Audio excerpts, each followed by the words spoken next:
ঝিনাইদহের কোটচাঁদপুরে নিখোঁজের 4 দিন পর মফিজুল ইসলাম 40 নামে এক দিন মজুরের মরদেহ উদ্ধার করেছে পুলিশ। বৃহস্পতিবার সকালে উপজেলার কুশনা ইউনিয়নের হরিন্দিয়া গ্রামের ঝামাঘাটাপাড়ার একটি পুকুর থেকে তার মরদেহ উদ্ধার করা হয়। নিহত মফিজুল ইসলাম ওই গ্রামের মৃত মসলিম উদ্দিনের ছেলে। 15 বছর কি 20 বছর আগে থেকে মির্গের ব্যারাম, মসজিদে নামাজ পড়তে গেল মাঝে মাঝে পড়ে যায়, মুখ দিয়ে গ্যাসলা উঠে ফিট হয়ে পড়ে থাকে, আবার সুস্থ হয়। তো এই অবস্থায় ওই লতিমতে কচুর লতিমতি তুলে নিয়ে বাজারে বিক্রি করে, বেটা ওই আপনার হলো বোতল মোতল কুড়াইনে বাজারে বিক্রি করে, এইভাবে তার সংসার চলে। তো এই অবস্থায় সে হলো প্রতিবন্ধী ভাতাও পায়।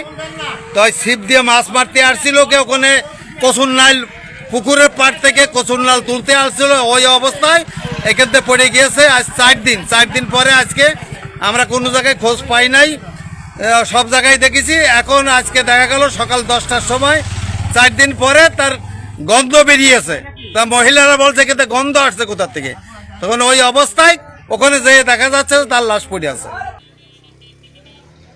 স্থানীয়রা জানান, গত 4 দিন আগে মফিজুল ইসলাম বাড়ি থেকে বের হওয়ার পর নিখোঁজ হন।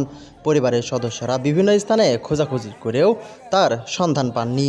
বৃহস্পতিবার সকালে বাড়ি থেকে প্রায় 200 গজ দূরে একটি পুকুরের মফিজুরের মরদেহ ভাসতে দেখেন স্থানীয়রা। পরে পুলিশকে খবর দেওয়া হলে ঘটনাস্থলে গিয়ে মরদেহটি উদ্ধার করে পুলিশ। আচ্ছা, এখানে ঘটনাস্থলে আমরা সংবাদ পেয়েছি 11টার দিকে।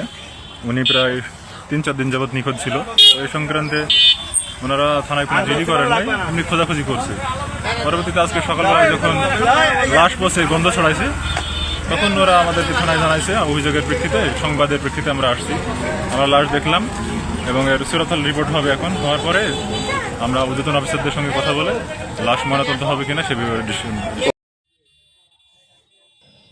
এ সময় কোটচাঁদপুর থানার ভারপ্রাপ্ত কর্মকর্তা ওসি আজাদ রহমান বলেন, মফিজুল ইসলামের মরদেহ উদ্ধার করা হয়েছে। তার পরিবার জানিয়েছে তিনি মৃগী রোগের আক্রান্ত ছিলেন এবং প্রতিবন্ধী ভাতা পেতেন। তবে কিভাবে তার মৃত্যু হয়েছে তা এখনও নিশ্চিত করে বলা যাচ্ছে না। ময়নাতদন্তের প্রতিবেদন পাওয়ার পর মৃত্যুর সঠিক কারণ জানা যাবে। কোটচাঁদপুর থেকে রকুনুজ্জামান, পায়রা টিভি, ঝিনাইদহ।